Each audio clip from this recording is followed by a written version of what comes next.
ఇప్పుడేమంటావు mummy? Very good. ఇప్పుడు నువ్వు నా కూతురు అనిపించావే. ఇంకా చూస్తూ ఉండు. ఈ సౌందర్య కొట్టే ఒక్కొక్క దెబ్బకి ఆ అర్చన ఎలా విలవిలలాడిపోతుందో. నిజంగా నీకు హ్యాట్స్ ఆఫ్. ఇంత గొప్ప ప్లాన్ నాకు కూడా తట్టలేదు. నీకెలా తట్టిందే? నేను నీ కూతుర్ని మమ్మీ. శివంగి కడుపున కుందేలు పిల్ల పుడుతుందా? నో వే.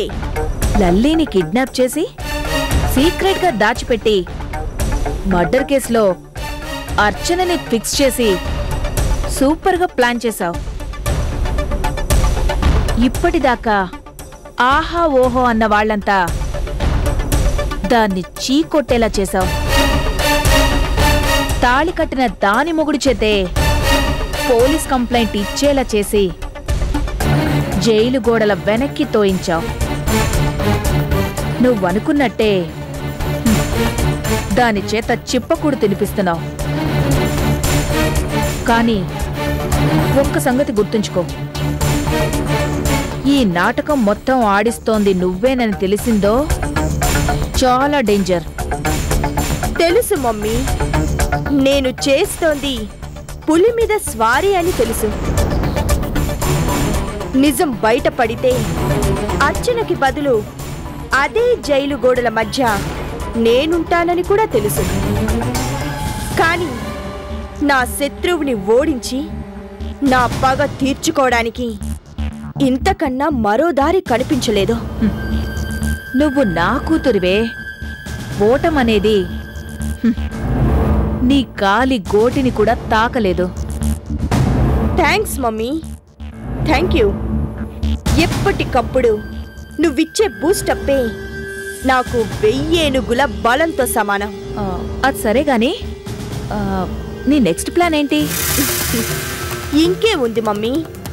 హంతకురాలిగా అభియోగం మోపబడ్డ అర్చన విచారణ పూర్తయ్యాక నేరస్తురాలిగా నిరూపించబడుతుంది. పడితే ఉరి శిక్ష, కాదంటే యావజ్జీవ కారాగార శిక్ష. అంతా ఓకే. మరి కిడ్నాప్ చేసిన ఆ చంటిదాన్ని లల్లీనేం చేస్తావు? అనుకున్న పని పూర్తయ్యాక అప్పుడు డిసైడ్ చేస్తాను. ప్రాణాలతో ఉంచాలో, చట్టం దృష్టిలో చచ్చిపోయింది కాబట్టి సఫా చెయ్యాలో.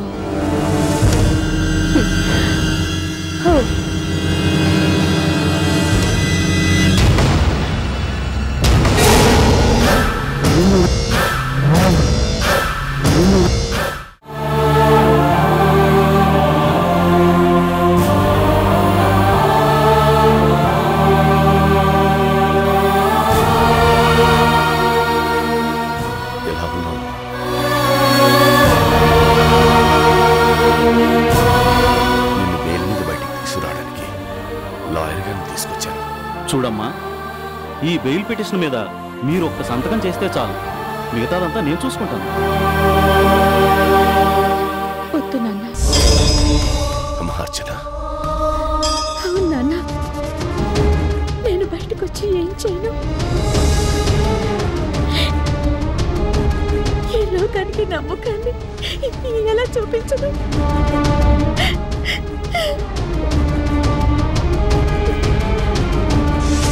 చూడర్చన, నువ్వు ఏ తప్పు చేయలేదని నిరూపించుకోకపోతే ఈ లోకం దృష్టిలో లల్లీని చంపిన సవతి తల్లిగానే నువ్వు మిగిలిపోతావు. అది నీకిష్టమేనా? అవునమ్మా, అందుకే చెప్తున్నాను, నా మాట విను. అన్ని వేళ మౌనంగా ఉండడం మంచిది కాదమ్మా. నీకోసం కాకపోయినా, నీ కడుపులో పెరుగుతున్న బిడ్డ కోసమైనా సరే నువ్వు నేరస్తురాలివి కావు అని నిరూపించుకోవాలి. చెప్పమ్మా, ఆ రోజు గుళ్ళో ఏం జరిగిందో నీ నోటితో చెప్పు.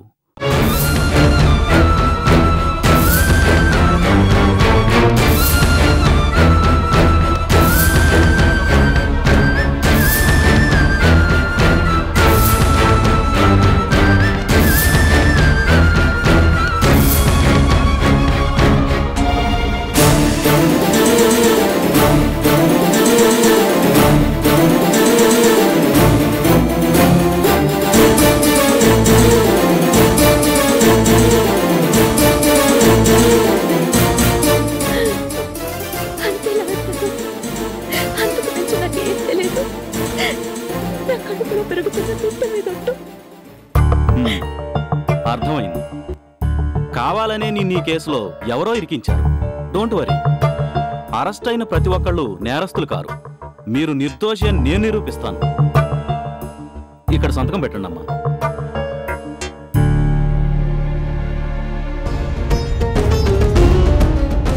సంతకం పెట్టమ్మా. అర్చన, ఈ నాన్నను నమ్మమ్మా. నువ్వు ఏ నేరం చేయలేదని నిరూపించి ఈ జైలు గోడల మధ్య నుంచి నిన్ను నేను బయటికి తీసుకొస్తాను.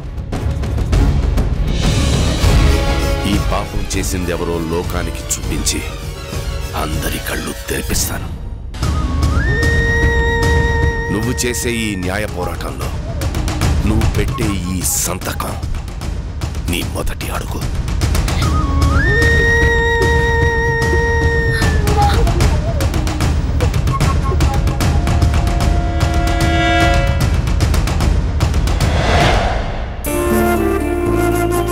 గుడ్. ఇక నువ్వు నిశ్చింతగా ఉండమ్మా. నేరస్తుడు ఎంత తెలివైన వాడైనా ఎక్కడో ఒక చోట తప్పకుండా పొరపాటు చేస్తాడు. అదేంటో తెలుసుకుంటే ఈ కేసు దూది పెంజలా ఎగిరిపోతుంది.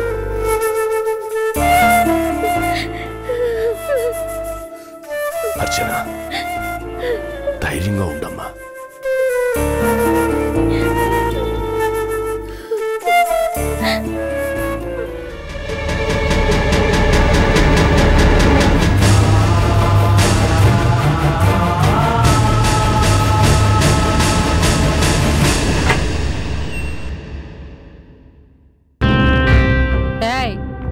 ఆనందేనా? బుర్ర లేదా? చేతులు కట్టేస్తే ఎలా తింటాను? రాయ్ అక్క, దీని కట్లెప్పరా.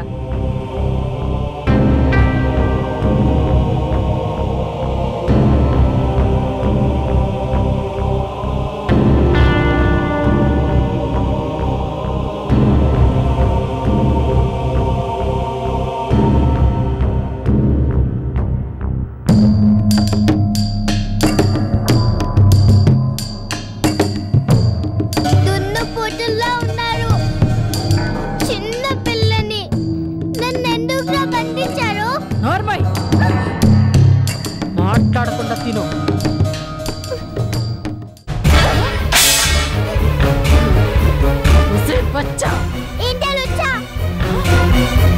ఇల్లుడంత లేవు, ఎంత పొగరే నీకు. జాగ్రత్త, ప్రాణాలు తోడేస్తాను. చూస్తాను ఇలా ఎన్నాళ్ళు కొడుకు మార్చుకుంటావో నేను చూస్తాను. చూస్తూనే ఉండు. మా డాడీ కని మీ సంగతి తెలిస్తే మిమ్మల్ని చంపి పారేస్తారు. ఊరు చుట్టూరా మా డాడీతో చెప్పి నీకు గుడ్ని కొట్టిస్తాను. ఇదిగో ఇట్టాగే మొండికేసావంటే ఎక్కడే చచ్చిపోతావు. మర్యాదగా నా మాటనవే. వినను. మీరందరూ డెవిల్, రాక్షసులు. మా డాడీ వస్తారు, మిమ్మల్ని అందరినీ చితుకుమట్టుగా చింతకే పట్టేస్తారు. దీన్ని కట్టేరా. మీ నోరు.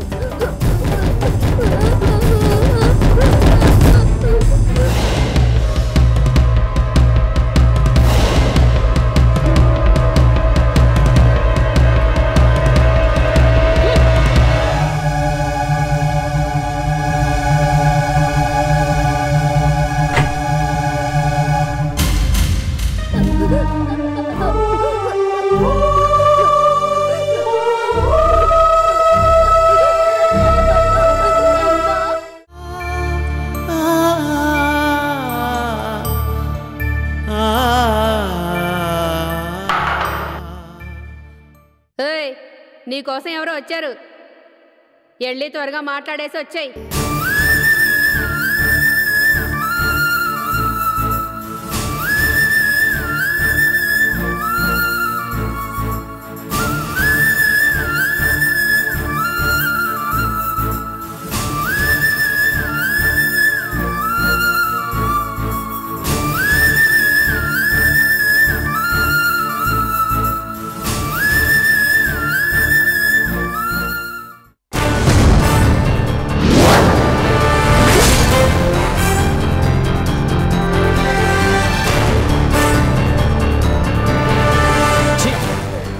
చేయాల్సిందంతా చేసి ఇంకా ఎందుకు ఏడుపు నటిస్తావు?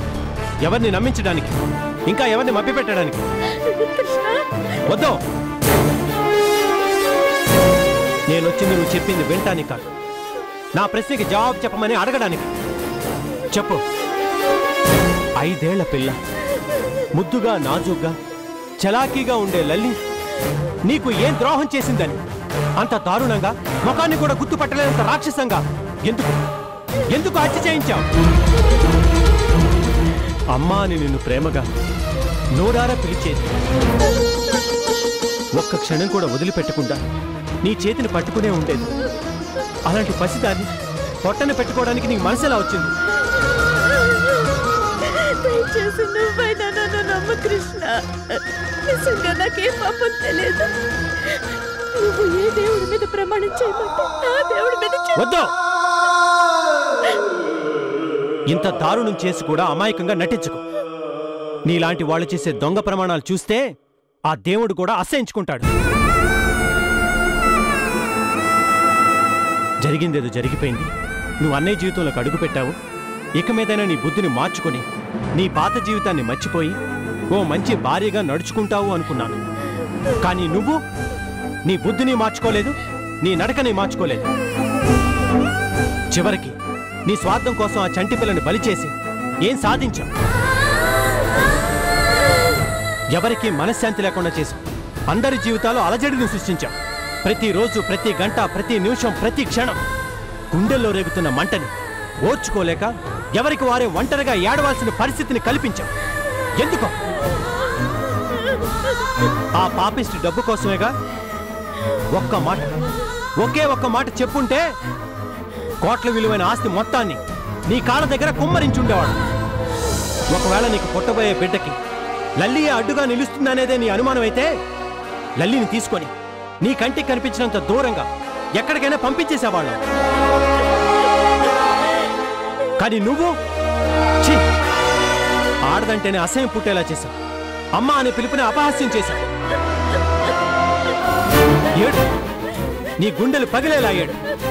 ఈ జన్మకే కాదు, 7 జన్మల పాటు నువ్వు ఏడుస్తూ గడిపినా నీ పాపానికి నిష్కృతి లేదు. నిజంగా దేవుడనేవాడు ఉంటే నువ్వు చేసిన పాపానికి తగిన శిక్ష తప్పకుండా విధిస్తాడు. ఇదే జైల్లో నువ్వు జీవితాంతం నరకం అనుభవించేలా చేస్తాడు. ఒంటరిగా నీలో నువ్వే కుళ్ళి కుళ్ళి చచ్చేలా చేస్తాడు.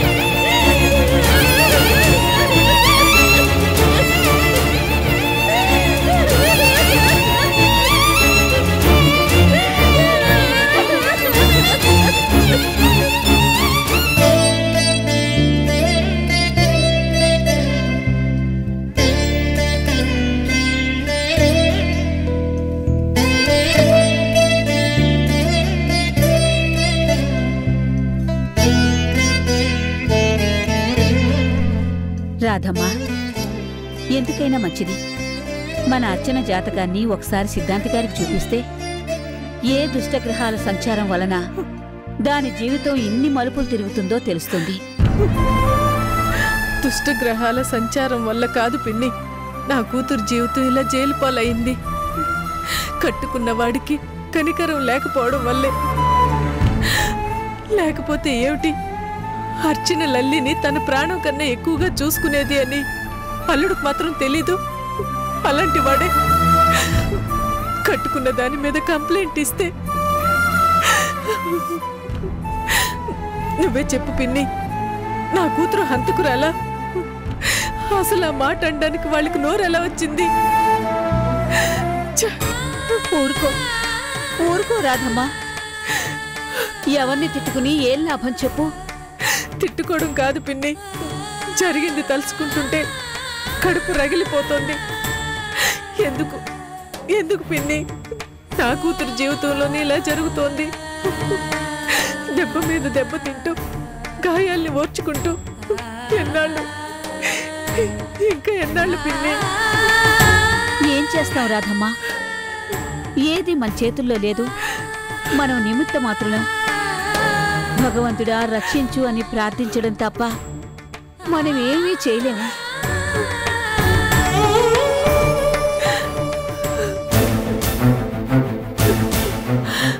ఏమండి, జైలుకు వెళ్ళి అర్చన చూసారా? ఎలా ఉందండి? ఈ బాధను ఎలా తట్టుకోగలుగుతోందండి? అసలే కడుపుతో ఉన్న పిల్ల ఆ ఖైదీలతో జైలు గోళ్ల మధ్య ఎలా ఉందండి? కోటి ఏమన్నారు? అర్చనకి ఇప్పుడైనా బెయిల్ దొరుకుతుందన్నారా?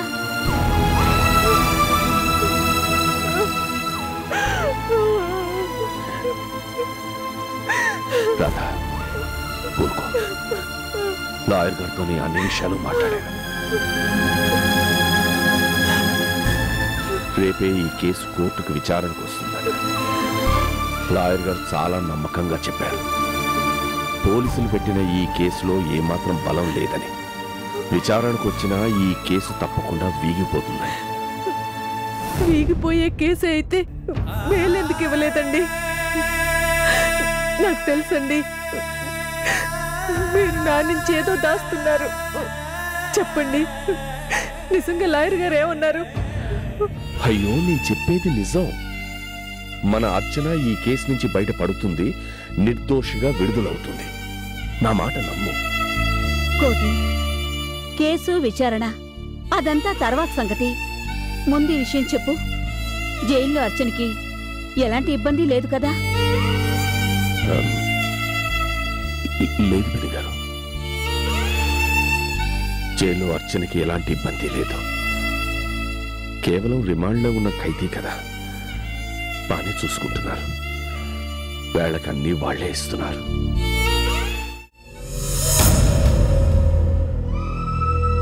తల్లి, ఇవాళే కోర్టులో అర్చన కేసు విచారణ మొదలవుతుంది.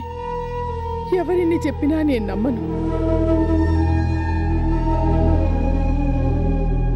నాకు తెలుసు, ప్రేమను పంచడమే తప్ప ఎదుట వాళ్ళను ద్వేషించడం తెలియని నా కోడలు ఎన్నటికీ తప్పు చేయదు.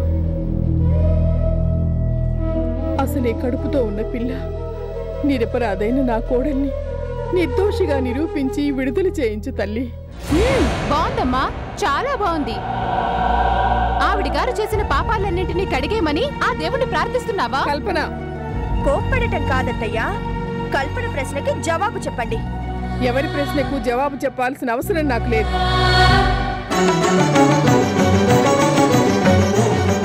కానీ మాకుంది కదా. లల్లి చావుకి కారణమైన మీ పెద్ద కోడలి మీద మీకింత జాలి మమకారం ఎందుకో? తల్లి లేని లల్లి చచ్చిపోతే పోయింది, కడుపుతో ఉన్న అర్చన తిరిగొస్తే చాలు, రేపో మనవన్నో మనవరాలినో ఇస్తుంది కదా. ఆ విధంగానైనా మీ నాయనమ్మ హోదాకి ప్రాబ్లమే రాదు అని మీరు అనుకుంటున్నారని మేమనుకోవాలా? సౌందర్య, చాలు. ఇప్పటిదాకా నువ్వు చేసింది చాలు. అర్చన మీద కక్ష కట్టి ఈ ఇంటిని నరకంగా మార్చింది చాలు. విన్నావా కల్పన? మీ అమ్మగారు ఏమంటున్నారు? లల్లిని పొట్టన పెట్టుకున్న అర్చన ఆవిడ గారి దృష్టిలో దేవత. బావగారికి తీరని అన్యాయం జరుగుతుంటే చూస్తూ భరించలేక నిజాన్ని బయట పెట్టిన నేనేమో దెయ్యాన్ని. ఈ లోకంలో మంచిగా స్థానం లేదని ఊరికే అన్నారా? అమ్మా, నీకిదే చెప్తున్నాను. నువ్వు నమ్మినా నమ్మకపోయినా లల్లి చనిపోవడానికి కారణం నీ పెద్ద కోళ్లే. నార్మల్, ఏం మాట్లాడుతున్నావే నువ్వు? ఇవాళ నువ్వు మీ అత్తగారింట్లో సంతోషంగా ఉన్నావంటే, అల్లుడితో కలిసి ఆనందంగా జీవితం గడుపుతున్నావంటే అందుకు కారణం అర్చన. అసలు కాపురానికే వెళ్ళనని మొండికేసి కూర్చున్న నీ మనసును మార్చి మీ అత్తా కోడళ్ల మధ్య అపోహల్ని దూరం చేసి ఇవాళ నువ్వు గర్వంగా తలెత్తుకుని తిరిగేలా చేసింది కూడా అర్చనే. అలాంటి మంచి మనసున్న మీ వదిన గురించి చెప్పుడు మాటలు చెవికెక్కించుకొని నోటికొచ్చినట్లలా మాట్లాడితే నిన్న దేవుడు కూడా క్షమించడు. ఏవండి ఏవండి విన్నారంట పూర్ణ? అంతా విన్నాను. నిప్పు రాజేసిందెవరో, ఆ నిప్పులో కాలిపోతుందెవరో అంతా అర్థం చేసుకున్నాను. మామయ్య చాలమ్మా, ఇప్పటిదాకా నువ్వు చేసింది చాలు. ఇంకా భరించే శక్తి ముసలాళమైపోయాం కదా, మాకు లేదు. అది కాదు నాన్న. నోర్మోయ్, ఇంకో మాట మాట్లాడేవంటే నాలుగు చీరస్తాను, జాగ్రత్త. అన్నపూర్ణ, కోర్టు టైం అవుతోంది, వెళదాం పద. అక్కర్లేదు.